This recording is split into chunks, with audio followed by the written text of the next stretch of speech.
War is in session. The Fenrei by Todd Bolcar is an all-new epic high fantasy novel that takes place in the fictional world of Rasgard. Rasgard neighbors Vondeland, a northern neighbor, as well as Dara, an eastern nation not dissimilar to Bulgaria or Romania. A century before the events of the story, a war took place between the Darans and the Rasgardians, and after Rasgard won a victory in the war, a century of uneasy peace was ushered in. In days of old, knights were the order that maintained peace throughout Rasgard. However, in the time since then, their reputation has been lowered as the order has deteriorated. Many of the knights have gone off on their own and become little more than mercenaries in the eyes of the public. One such knight is the infamous Lady Alasia, otherwise known as the Headtaker.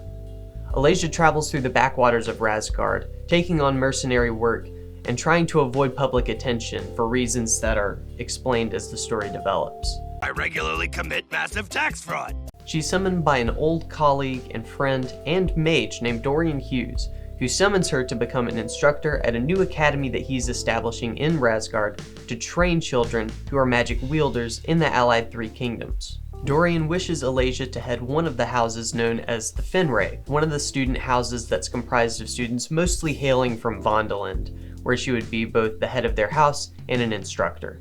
Though she initially refuses, Lady Alasia eventually is talked into taking on this post, not only as a way of being absolved for her actions that are morally questionable as a mercenary, but also as a way of finding more fulfillment in her life than the way that she has lived as a headtaker all on her own these past years. She travels to Reinmark Academy, where she begins to train wealthy heirs and heiresses and poor craftsmen's children alike. Many of the students are mages themselves with no shortage of power and must learn to control themselves and the abilities that they possess. The antisocial Alasia struggles to try and instruct these students, not only because of the unfamiliarity that she has as an instructor herself, but also because of her, let's say, affection for strong drink.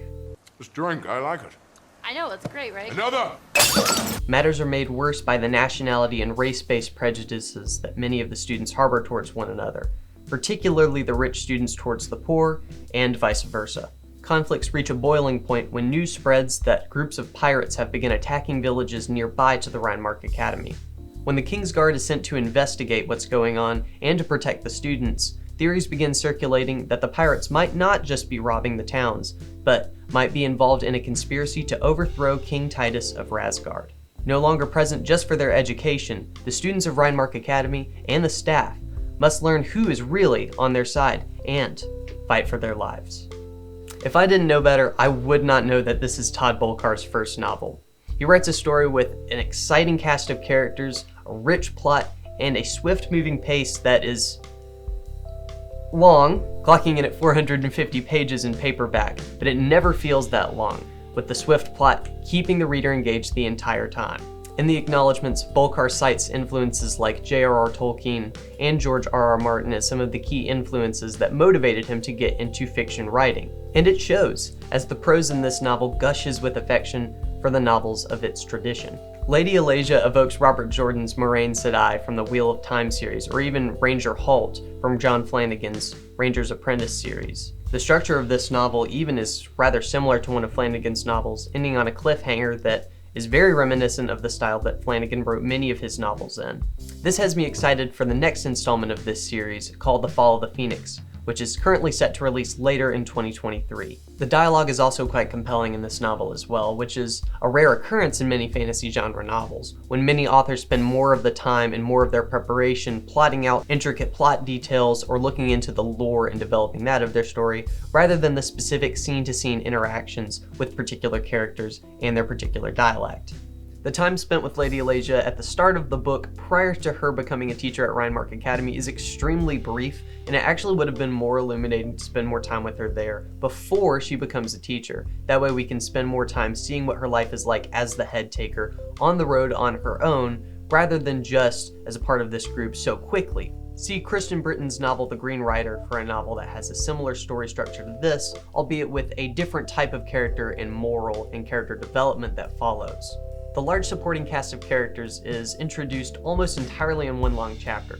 When the majority of the House Fenrei is first introduced, about 50 pages into the novel, I recommend to most readers to keep track of these supporting side characters by having a list of characters kept on the side. If you don't keep a list like this, you can easily be confused by some of the characters that have many similar attributes, especially those in House Fenrei all introduced at once. Finally, we get to what I call the Hogwarts problem. Throughout the Harry Potter series, a popular analysis is that despite many different threats to the cast of characters in the series, especially the students at Hogwarts School of Witchcraft and Wizardry, numerous threats happen on the lives of the students and the faculty throughout almost every installment in the series. Yet rarely is there any effort taken to secure the school grounds and ensure that other such accidents don't happen again in the future. In nearly every installment of J.K. Rowling's fantasy series, a horrible tragedy occurs, in some cases even leading to the deaths of students, yet rarely is any effort taken to protect the faculty, to protect the students. Oh, my father will hear about this. It's not really until government intervention in the 5th installment of the series that any serious effort is taken to protect these students. I'm looking at you, Umbridge. At least Dorian's character does acknowledge that the security of the school is a concern. In one brief conversation at the end of a chapter that he has with Lady Alasia, Dorian's acknowledging of these concerns shows me that Todd Bolcar is aware that this is a trope within the fantasy genre, so it does alleviate some of my concerns. Furthermore, close to 2/3 of the way through the novel, when the King's Guard arrives to protect the students and the faculty, it also further alleviates my concerns. Only a small section of the page count is dedicated to the students at Reinmark actually learning in a classroom setting. When Dorian outlines at the beginning of the Reinmark section of the book that their lessons there will consist not only of battle training, but also of tactical and historical lessons, it seems awfully inconvenient that those scenes of them learning in a classroom that actually could have been quite engaging are glossed over so quickly. A good solution would have been more montage scenes in which they are described in brief to show not only the passage of time, but also to convey, yes, these students aren't just swinging axes and swords the whole time. You've got no arms left. Yes, I have. Look! Just a flesh wound. The Fenrei is an impressive debut novel by Todd Bolcar in 2022. An interesting cast of characters is developed throughout a long page count, yes, but a page count that justifies its length by being compelling, by having a swift pace and great characters. An interesting story structure keeps things moving quickly while also keeping the reader engaged, even when whole sections and whole chapters are sidetrack sequences or flashbacks, which just contextualize what's taking place in the present. The best praise I can give it is that it has me excited for the second installment coming later this year, and it's reignited my appreciation for this genre. You can find your own copy, both in digital or print form, today on Amazon, and the link will be attached below. Thank you everyone so much for watching. I'm Austin Scarborough with Chog Media, and I really appreciate you guys watching paint dry. In all seriousness though, thank you so much guys for watching. As a longtime fan of not only great works of art like great books, movies, and television, but also a fan of analyses, good reviews that really help people get more engaged with the works that they're a fan of, whatever form it may be, by providing all kinds of great insight and shedding new light on it by analysis. It's because of those things like that that I got into what I do with Chog Media, being a writer, being a filmmaker, and it's really helped encourage me over the years.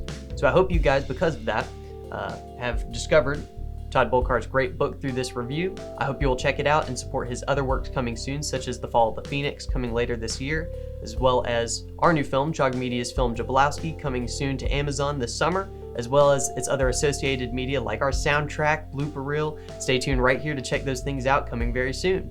And y'all let us know down below, what is your favorite fantasy genre novel? We'd like to hear from you. In my case, I would say it's most likely The Blood of Olympus by Rick Riordan, or Dune by Frank Herbert, which yes, is a fantasy genre novel. Thank you so much everyone, stay gold.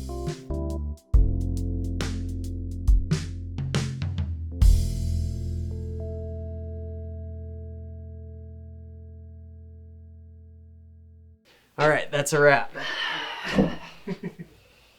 Gym shorts. Cut.